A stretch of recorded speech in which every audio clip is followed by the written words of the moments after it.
আসসালামু আলাইকুম এভরিওয়ান। অবহেলিত প্রাণ গল্পের প্রথম পর্ব। তো চলো বেশি কথা না বলে গল্প শুরু করা যাক।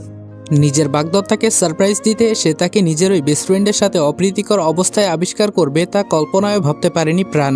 স্থির দৃষ্টিতে তাকিয়ে থাকলো সে সামনে, যেন সে মনে প্রাণে চাইছে সে যা দেখেছে বুঝেছে সবটাই মিথ্যে হোক, ভুল প্রমাণিত হোক এই মুহূর্ত। কিন্তু চাইলেই কি তা আর হয়?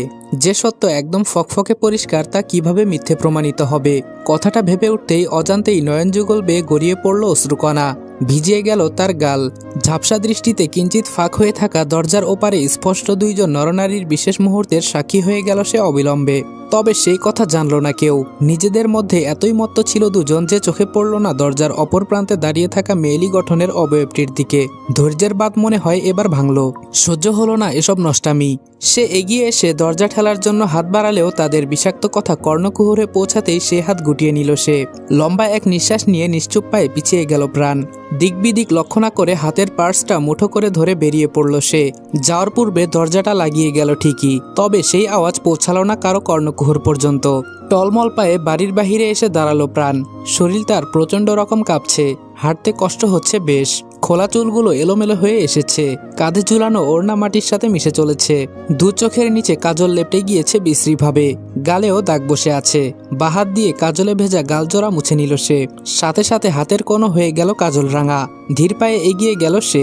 গাড়ির শব্দ শুনে যদি নয়ন বুঝে যায় প্রাণ এসেছে তাহলে তার সারপ্রাইজ নষ্ট হয়ে যাবে, এই ভেবে গাড়ি একদম বাহিরে পার্ক করেছিল সে। তবে এই ছোট ভাবনা যে তাকে এত বড় সত্যের মুখোমুখি করবে তা কি আর সে জানতো? কোনো রকম হেঁটে বড় গেটের সামনে এসে থামতেই রহিমকে মাথানত অবস্থায় দাঁড়িয়ে থাকতে দেখলো।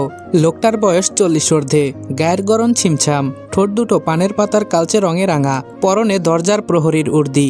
প্রাণ তার দিকে তাকিয়ে নিভন্ত কণ্ঠে বলল, চাচা দরজাটা খুলে দিবেন একটু? রহিম এবার চোখ তুলে তাকালেন। প্রাণের এমন বিধ্বস্ত চেহারা দেখে তার মায়া হলো বটে। সে তো জানেন ভেতরে কি হচ্ছে। এ যে নতুন নয়, বছরখানেক ধরে চলে আসছে। দীর্ঘশ্বাস ফেলে সে ধাতস্থ কণ্ঠে বলল, মা আপনি কষ্ট পায়েন না, ছোট্ট সাপ সত্যিকারে তোমারই ভালোবাসে। ওই ডাইনি হ্যার মাথা।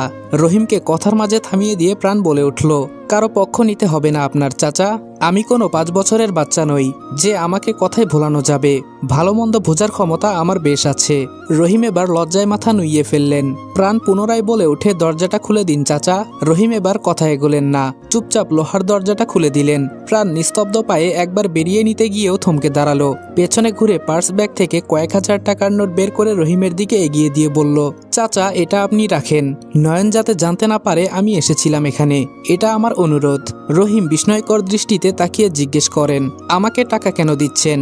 প্রাণ রহিমের হাতের মুঠোয় টাকা গুজে দিয়ে বলে, একবার আপনি বলেছিলেন না আমি আপনার মেয়ের মতো, তাহলে আজ আমি সেই মেয়ে হিসাবেই অনুরোধটুকু করছি, ফেলবেন না প্লিজ। নয়ন যাতে কোনোভাবে আমার আসার কথাটা জানতে না পারে। প্রাণের কথায় রহিম দুর্বল হয়ে পড়লেন। বড়লোকদের প্রতি তার তীব্র অনীহা থাকলেও প্রাণের এমন অমায়িক আচরণের জন্যই রহিম প্রাণকে কখনো নিচু চোখে দেখতে পারেননি। সে জানে নয়ন কেমন, 1 নম্বরের লম্পট, ধুরন্ধর প্রকৃতির মানুষ। তার মতো মানুষের জন্য এই ফুলের মতো মেয়েকে আর যাই হোক কষ্টে দেখতে পারবেন না তিনি। নেহাত তখন প্রাণকে সান্ত্বনা দেওয়ার জন্য কথাগুলো বলেছিলেন, এ ব্যতীত কিছুই না। তিনি এবার মৃদু স্বরে আশ্বস্ত করে বললেন, টাকা লাগবো না মা, আপনি নিশ্চিন্তে থাকুন, ছোট্ট সাপ কিচ্ছু জানবে না। প্রাণ কথা শুনল না। টাকাটা রহিমের হাতে গুজে দিয়ে তাকালো দোতলা বিশিষ্ট সুবিস্তীর্ণ বাড়িটার পূর্ব পাশের আধারে অর্ধমিলিত রুমটার পানে। পাশ থেকে রহিম জিজ্ঞেস করে উঠলেন, আপনি কি ছোট্ট সাহেবরে মাফ করে দিবেন?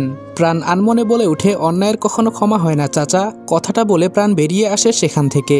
বদ্ধ রুমের ওপাশ থেকে অবিরাম আওয়াজ ভেসে আসছে, সাথে তাল মিলিয়ে ভঙ্গুর হৃদয় তুলছে তীব্র ঝংকার। কেঁপে কেঁপে উঠছে সুখ নির্ভিলার প্রত্যেকটি ইট পাথর। উম্মাদের ন্যায় ভাঙচুর করেই চলেছে প্রাণ। নিজেকে কোনোভাবে সংযত রাখতে পারছে না সে। চোখের কর্নিশ বেয়ে গড়িয়ে চলেছে নোনা জলের স্রোতধারা। থামাথামির কোনো নামগন্ধ নেই। এতটা আঘাত সে আগে কখনো পায়নি, কখনো না। প্রতারক আর বিশ্বাসঘাতকতার চরম পরিচয় পেয়েছে আজ সে, যাকে চিত্তের অর্ধেকাংশ জুড়ে রাজ করতে দিয়েছে, যাকে নিয়ে জীবনের প্রথমবারের মতো স্বপ্ন বুনেছে। সে এমনভাবে প্রতারণা করবে তা কখনো ভাবতে পারেনি। সে বিশ্বাসঘাতকতা করেছে, তাও বিশ্বাসঘাতকতা করেছে কার সাথে মিলে? যাকে সে নিজের চেয়ে বেশি বিশ্বাস করেছে। নিজের বান্ধবী কম বোন মেনে এসেছে। নয়ন ও জেসিকা মিলে এভাবে তার পিঠে আঘাত করবে তা ইহকালেও ভাবিনি সে। কি দোষ ছিল তার? কেন এভাবে ঠকানো হলো তাকে? ছোট থেকে পাওয়া দমবন্ধকর কষ্ট কি কম ছিল যে আজকে তার পাল্লা ভারী করতে নতুনত্বের আগমন? বিধাতা কি তাকে সারা জীবন কষ্টের ভাগিদার বানাতেই পাঠিয়েছেন এই পৃথিবীতে? সহ্য হচ্ছে না কিছুই প্রাণের।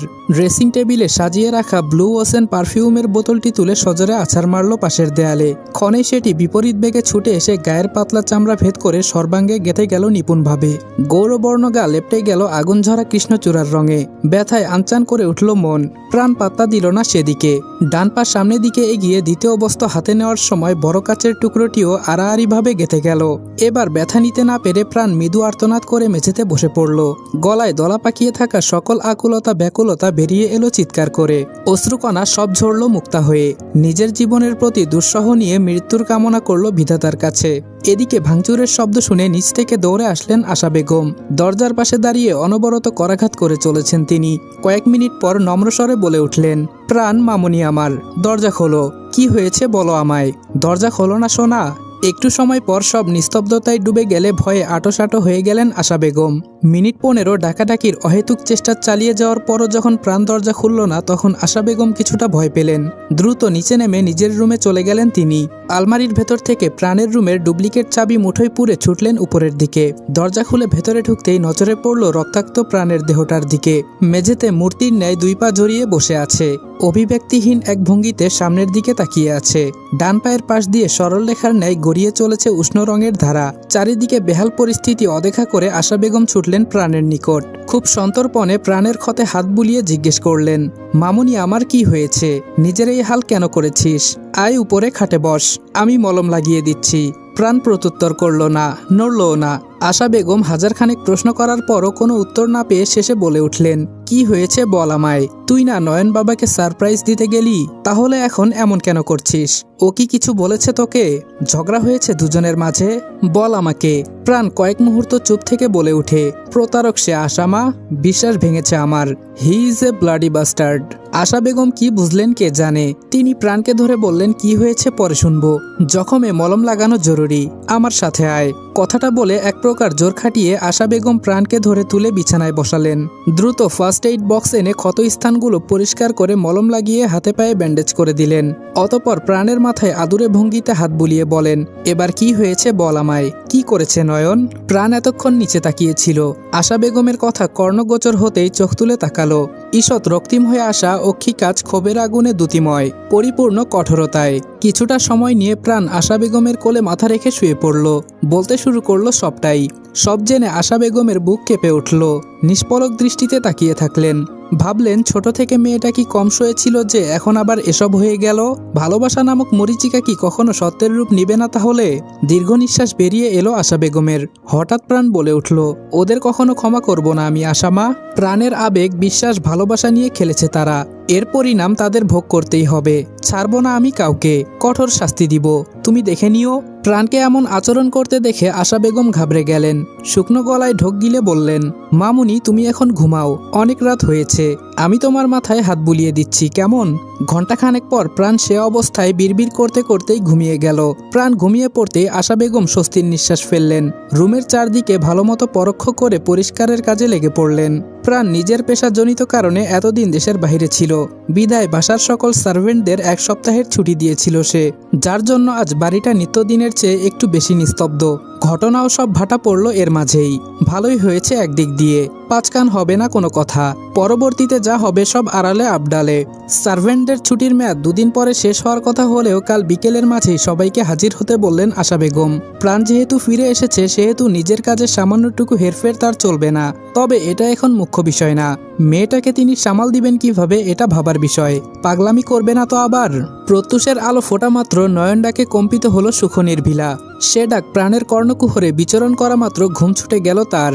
ঘুম ঘুম চোখে তাকানো মাত্র নয়নের চিন্তিত মুখশ্রী ভেসে উঠল তার অক্ষি কাছে। প্রাণের ঘুম ভাঙতে দেখে নয়ন উৎকণ্ঠিত হয়ে বলতে শুরু করলো, তোমার এই অবস্থা কেন প্রাণ? কি হয়েছিল? আর তুমি বাংলাদেশে কবে আসলে? আমাকে জানালে না কেন? নয়নের মুখশ্রী স্পষ্টভাবে অক্ষি কাছে ভেসে উঠতেই প্রাণের ঘুম ছুটে গেল। সে ফ্যালফ্যাল করে তাকিয়ে থাকলো নয়নের উদ্বিগ্ন শঙ্কিত চেহারাটির দিকে। অতপর ধীরে ধীরে গতরাতের তিক্ত স্মৃতিগুলো মন মস্তিষ্কে হানা দিতেই বক্ষস্থল দুমড়ে মুচড়ে উঠল।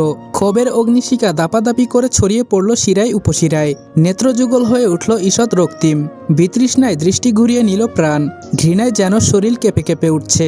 প্রাণকে মুখ ঘুরিয়ে নিতে দেখে নয়ন বলে ওঠে, আসসালামু আলাইকুম এভরিওয়ান।